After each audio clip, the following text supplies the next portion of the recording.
할렐루야. 8월 28일 월요일 새벽 기도를 시작하겠습니다. 사도신경으로 우리의 신앙을 고백하시겠습니다. 나는 전능하신 아버지 하나님 천지의 창조주를 믿습니다.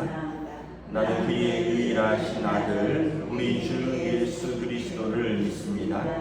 그는 성령으로 잉태되어 동정녀 마리아에게서 나시고 본디오 빌라도에게 고난을 받아 십자가에 못 박혀 죽으시고 장사된 지 사흘 만에 죽은 자 가운데서 다시 살아나셨으며 하늘에 오르시어 전능하신 아버지 하나님 우편에 앉아 계시니라. 거기로부터 살아있는 자와 죽은 자를 심판하러 오십니다. 나는 성령을 믿으며 거룩한 교회와 성도의 교제와 죄를 용서받는 것과 몸의 부활과 영생을 믿습니다. 아멘. 찬송가 312장 찬송하시겠습니다. 찬송가 312장입니다. 너 하나님께 이끌리어 일평생 주만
사도행전 27절에서 44절까지 말씀입니다.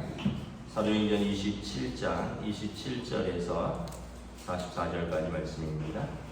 다 찾으신 줄 알고 저와 여러분들이 한 절씩 교도하도록 하겠습니다. 열 나흘째 되는 날 밤에 우리가 아드리아 바다에서 이리저리 쫓겨가다가 자정쯤 되어 사공들이 어느 육지에 가까워지는 줄을 짐작하고 물을 보니 20길이 되고 조금 가다가 다시 이제는 15길이나 암초에 걸릴까 하여 고물로 넷을 내리고 날이 새기를 고대하니라. 사람들이 도망하고자 하여 이물에서 닻을 내리는 채 하고 거룻배를 바다에 내려놓고는 바울이 백부장과 군인들에게 이르되 이 사람들이 배에 있지 아니하면 너희가 구원을 얻지 못하리라 하니 이 군인들이 거룻줄을 끊어 떼어버리니라. 날이 새어가매 바울이 여러 사람에게 음식 먹기를 권하여 이르되 너희가 기다리며 먹지 못하고 줄인 지가 오늘까지 열 나흘인즉 음식 먹기를 권하노니 이것이 너희의 구원을 위하는 것이요 너희 중 머리카락 하나도 잃을 자가 없으리라 하고 떡을 가져다가 모든 사람 앞에서 하나님께 축사하고 떼어 먹기를 시작하매 그들도 다 안심하고 받아 먹으니 배에 있는 우리의 수는 전부 276명이더라. 배불리 먹고 밀을 바다에 버려 배를 가볍게 하였더니 날이 새매 어느 땅인지 알지 못하나 경사진 해안으로 된 항만이 눈에 띄거늘 배를 거기에 들여다 달 수 있는지 의논한 후에 밭을 끊어 바다에 버리는 동시에 키를 풀어 늦추고 돛을 달고 바람이 맞추어 해안에 향하여 들어가다가 두 물이 합하여 흐르는 곳을 만나 배를 걸매 이 물은 부딪혀 움직일 수 없이 붙고 그 물은 큰 물결에 깨어져 가니 군인들이 죄수가 헤엄쳐서 도망할까 하여 그들을 죽이는 것이 좋다 하였으나 백부장이 바울을 구원하려 하여 그들의 뜻을 막고 헤엄칠 줄 아는 사람들을 명하여 물에 뛰어내려 먼저 육지에 나가게 하고 그 남은 사람들 저가 혹은 배의 물건에 의지하여 나가게 하니 마침내 사람들이 다 상륙하여 구조되니라. 아멘. 할렐루야. 오늘도 새날을 주셨습니다. 새로운 한 주가 시작됩니다. 하나님께서 은혜와 평강 주시기를 축복합니다. 사도행전 26장부터 바울 사도가 이제 로마로 압송되어 갑니다. 로마의 황제에게 재판을 받기 위해서 가는데 팔레스틴에서 로마로 가려면 배를 타고 가야 되죠. 그래서 큰 배를 타고 군인들이 이제 바울과 뭐 다른 죄수들을 호송해서 가고 있습니다. 이 배에는 37절에 보면 276명이 타고 있습니다. 이 배는 그 이집트 알렉산드리아에서 로마까지 곡물을 실어나는 큰 무역선이죠. 그래서 이 큰 배에 276명이 사람과 곡물을 가득 싣고 가다가 이제 지중해 연안에서 이제 큰 광풍을 만나서 지금 파선해 가는 것입니다. 27절에 보면 열 나흘째 되는 밤에 이제 지난 토요일 본문인데 사실은 바울 사도가 여러분 안심하십시오. 하나님께서 배는 손상이 있고 재물은 손상이 있는데 생명에는 손상이 없을 것입니다. 이렇게 말을 했고 그럼에도 불구하고 27절에 보면 열 나흘 동안 배가 풍랑 가운데 조난당했다는 것을 알 수 있습니다. 바다에 이리저리 쫓겨갔죠. 그래서 여러분 우리가 기도하고 바로 응답되면 좋겠지만 때로는 인내하고 때로는 기다리는 시간도 필요하다. 하나님의 때에 하나님의 방법으로 하나님의 뜻이 이루어질 것입니다. 우리는 우리 때에 우리 방법으로 우리 뜻이 이루어지기를 기도하지만 하나님의 때에 하나님의 방법으로 여러분 이 해와 달과 별도 보이지 않고 뭐 벌써 며칠을 풍랑에 사람들이 배에 짐을 타버리고 소망을 잃고 있던 차에 바울이 그렇게 여러분 안심하십시오. 하나님께서 그렇게 하실 것입니다 라고 선포했는데 열 나흘 동안 뭐 이렇게 되면 사람들도 믿지 않았을 것이고 바울도 이거 내가 기도 잘못했나 이런 생각이 들 수도 있는데 여러분 그래도 하나님의 뜻이 이루어지기까지 우리는 끝까지 기도하고 또 끝까지 기다리고 끝까지 소망을 잃지 않은 것이 중요하다. 여러분 말이 열 나흘이지 이 풍랑 속에서 그 배에서 14일이면 2주면 정말 소망은 다 끊어질 대로 끊어질 것입니다. 아마 사람들이 기도는 무슨 기도야, 뭐 하나님 무슨 말씀을 하시긴 무슨 말씀이야, 이렇게 14일을 내가 이렇게 풍랑에서 어쩔 줄 모르는데 이럴 수도 있지만 결국은 44절에 보면 마침내 사람들이 다 구조되니라. 하나님의 뜻이 이루어졌다는 것을 알 수 있죠. 그래서 여러분 끝까지 기도하고 이것이 하나님의 뜻이라면 또 끝까지 인내하면서 끝까지 소망을 잃지 않고 기다리는 것이 성도의 자세인 줄 믿습니다. 그런데 그 과정에서 도망가려고 하는 사람들이 있습니다. 30절에 보면 배가 이제 아마 어느 순간 그 어디 모래톱에 걸린 것 같아요. 그래서 이제 닻을 내리고 이제 배를 고정시키고 날이 새기를 기다리는데 30절에 보면 사공들이 도망하고자 하여 닻을 내리는 채 하고 거룩배를 바다에 내려놓거든. 그러니까 큰 상선인데 여기 상선에 이제 작은 구명정 같은 것들이 있겠죠. 그러니까 사공들이 자기들만 살려고 한다는 거죠. 여러분 이게 이제 세상의 방법입니다. 공동체가 전체가 어렵고 전체가 위험한데 나만 살아보겠다고 하는 사람들이 꼭 있는 거죠. 이 사람들이 참 어리석은 게 여기에서 자기들만 살 수 있을까 이런 생각을 해봐야 돼요. 그리고 여러분 다 죽는데 자기들만 살아서 무슨 의미가 있을까도 한번 생각을 해봐야죠. 여러분 모세가 가나안 땅에서 이제 가나안 땅에 못 들어가죠. 하나님께서 너의 사명은 여기까지다 하고 가나안 땅이 보이는 느보산에서 모세는 죽습니다. 물론 이제 여호수아와 갈렙 두 사람은 광야 1세대로서 약속의 땅에 들어가는데 왜 모세는 그렇게 평생 고생만 하고 평생 그랬는데 못 들어갔을까? 사실 성경에 딱히 큰 답은 없어요. 여러 가지 생각들을 해보았는데 하나님께서 모세 좀 그만 쉬라고 이제 좀 부르시지 않았을까? 왜냐하면 가나안 땅에 들어가면 정복 전쟁을 또 해야 되거든요. 근데 또 제 마음에 드는 생각은 모세가 지금까지 수고하면서 이끌었던 광야 1세대가 불순종해서 광야에서 다 나이 들어서 병 들어서 뭐 이런저런 사건으로 다 죽었어요.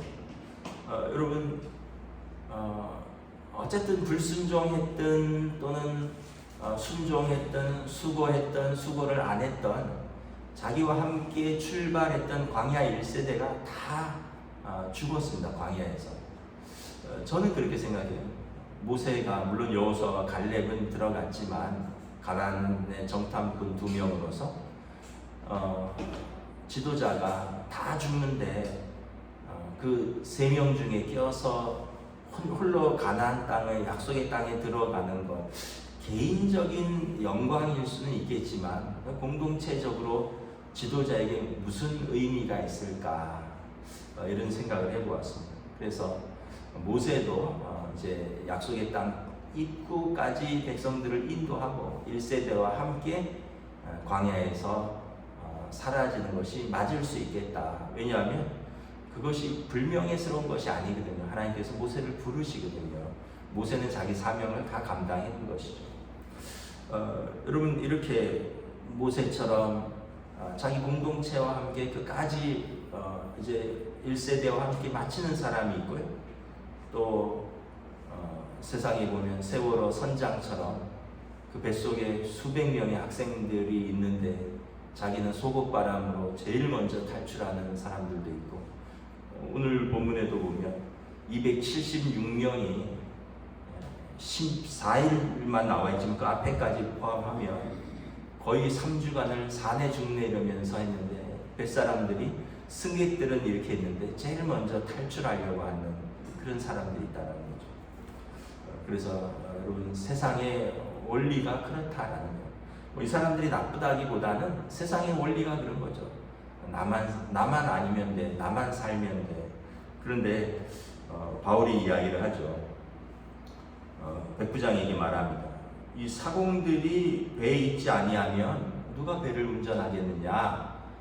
이 사람들이 이 배에 있어야 된다 해서 거룻줄을 끊어버리고 그 사람들의 계획은 이제 무효로 돌아갑니다. 자기만 살려고 해도 여러분 그렇게 살 수 없다라는 것을 또 보여주는 거죠. 또 한편으로는 자기가 살기 위해서 남을 죽이려고 하는 사람들이 있어요. 그러면서 배가 이제 들어가다가 41절에 두 물이 흐르는 곳을 만나서 배가 아마 밀물과 또 바닷물이 육지로 들어오는 것과 또 밀물이 바닷물로 빠지는 아마 그 지역에서 배가 이렇게 나아가지 못하고 빙글빙글 돌다가 배가 깨어져 가고 있었던 것 같아요. 근데 그 시점이 이제 조금 바다에서 육지에서 떨어져 있던 것 같죠. 그러니까 42절에 군인들이 죄수들이 헤엄쳐서 도망할까 하여 그들을 죽이는 것이 좋다 하였다라는 거죠. 군인들의 뜻은 이것입니다. 그 당시에 군인들이 자기가 맡은 죄수를 잃어버리면 자기가 대신 죽어야 됩니다. 사도행전 16장에 보면 빌립보에서 바울과 실라가 감옥에 갇히죠. 그런데 바울과 실라가 감옥에 갇혔는데 지진이 일어나서 밤사이에 그 옥문이 열리고 바울과 실라가 도망간 줄 알았습니다. 그래서 간수장이 옥문이 활짝 열린 것을 보고 낙심해서 자결하려고 하죠. 왜냐하면 어차피 날이 밝아서 죄수들을 지키지 못했다라는 것을 상관에게 추궁받으면 네가 뇌물을 받고 놔줬든지 네가 근무를 소홀히 해서 놔줬든지 도망갔든지 하면서 자기에게 책임이 돌아와서 어차피 자기도 죽는다는 거죠. 그게 이제 당시의 로마 법이었습니다. 죄수들이 도망가면 자기들이 죽는 거예요. 그러니까 도망가서 죽느니 차라리 그들이 도망가서 우리가 죽느니 그들을 죽여서 시체라도 근거를 남기자. 이런 풍랑 가운데 도망가려고 해서 우리가 죽였다. 시체라도 어떤 근거를 남기면 우리는 살 수 있지 않겠느냐. 그런 의미에서 군인들은 죄수들이 헤엄쳐서 도망가는 것을 방지하고자 죽이자 하였다는 거죠. 여러분, 사범들은 자기들이 살려고 도망하려고 다른 사람들을 버려두고자 하고요. 군인들은 자기들이 살려고 자기들이 맡은 사람을 죽이려고 하는 거죠. 여러분, 이것도 세상의 원리입니다. 사람들은 자기가 살려고 공동체를 버리기도 하고요. 또 사람들은 자기가 살려고 남을 죽이면서까지 자기가 살려고 하는 거죠. 이게 세상의 원리죠. 흔히 말하는 적자 생존의 원리, 약한 자는 도태시키고 또 힘의 원리, 이게 경쟁의 원리, 경제의 원리. 이 어떻게 보면 바울 사도는 재산보다 생명이 더 중요하다. 하나님께서 이 배의 사람들을 살려주시기로 약속하셨다라고 바울 사도는 계속 생명을 강조하는데 사공들이나 군인들이나 세상 사람들은 생명에는 아랑곳 없다는 거죠. 그냥 자기 생명에만 관심이 있다는 거죠. 배에 탄 사람들의 생명, 다른 사람들의 생명에는 전혀 관심이 없다는 것을 알 수 있습니다. 여러분, 이게 예수 믿는 사람과 세상 사람들의 가장 큰 차이점입니다. 여러분, 우리는 어떻게 해야 되겠습니까? 우리 아이들은 성공해야 되니까 다른 사람은 어떠든지 상관이 없어. 나는 성공해야 되니까 다른 사람이 어떻든지는 상관이 없어. 만약에 그렇다면 우리와 세상 사람들의 사는 방식이 뭐가 다르겠습니까? 바울 사도는 그들을 살리기 위해서 기도하고, 또 오늘 본문에도 보면 그들을 안심시키고, 또 34절, 35절에 보면 여러분, 음식을 먹어야지 살 것 아닙니까? 우리가 14일째 먹지 못했습니다. 그러면서 떡을 가져다가 사람들 앞에서 하나님 앞에 기도하고 축복하고 그들에게 나눠주면서 음식을 먹이고 기운을 차리고 노를 젓도록 하고 낙심하는 사람들의 마음을 추스리고 도망가려고 한 사람들을 단속하고, 그러면서 한 사람이라도 살리려고 하는 사람이 바울 사도죠. 이 사람이 예수 믿는 사람이고 이 사람이 기도하는 사람인데, 다른 사람들은 틈만 나면 배를 내리고 도망가려고 하고, 다른 사람들은 저 사람들을 죽여야지 우리가 사는 것이다 생각하고 죽이려고 하고. 그래서 여러분, 살아가는 삶의 자세와 태도가 다르다는 것을 알 수가 있는 거예요. 저와 여러분들은 여러분 예수 믿는 사람들이니까 사람을 대하는 자세와 태도, 세상을 살아가는 방식, 그리고 세상에 대한 자세와 태도가 달라야 할 줄 믿습니다. 왜냐하면 우리는 하나님을 신뢰하기 때문에 생명의 근원이 하나님이에요. 여러분, 하나님께서 계획하신 뜻이 있고 하나님께서 주신 생명이 있는데 나만 살자고 도망쳐서도 살 수 있는 것도 아니고요. 다른 사람을 죽이고 나만 살자고 해서도 살 수 있는 것도 아니에요. 우리가 하나님의 뜻에 순종하고 때로는 공동체를 위해서 수고하고 때로는 다른 사람을 위해서 내 시간과 내 재산과 내 생명을 헌신하면 하나님께서 하나님의 뜻을 이루기 위해서 오히려 그 사람을 살려두시는 것을 보게 됩니다. 43절에 보면 군인들의 뜻은 죄수들을 죽입시다. 그래야지 우리가 로마에 가서도 책임을 면할 수 있습니다. 하는데 43절의 백부장은 바울을 구원하려고 해요. 왜냐하면 바울의 은혜를 입었거든요. 그리고 바울의 영적인 능력을 신뢰하게 되었습니다.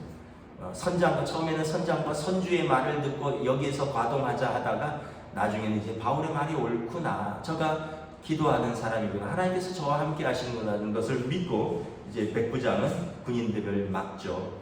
헤엄칠 줄 아는 사람들은 헤엄쳐서 육지로 상륙하고 헤엄 못 치는 사람들은 배가 파선하니까 배에 있는 널조각 같은 거 의지해서 우리가 육지로 가자.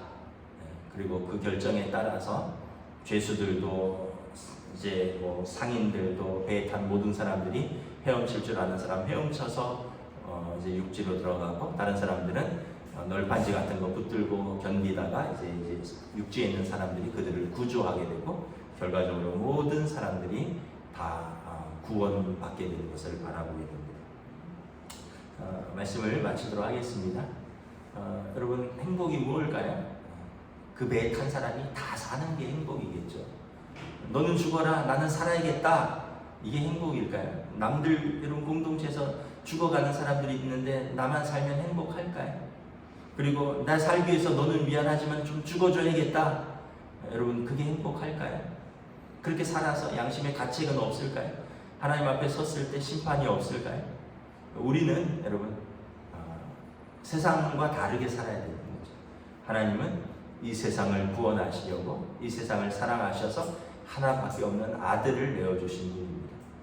우리를 사랑하셔서 우리가 죄인 되었을 때 그리스도께서 우리를 위하여 십자가에 죽으심으로 하나님께서 우리에 대한 자기의 사랑을 확증하신 분입니다.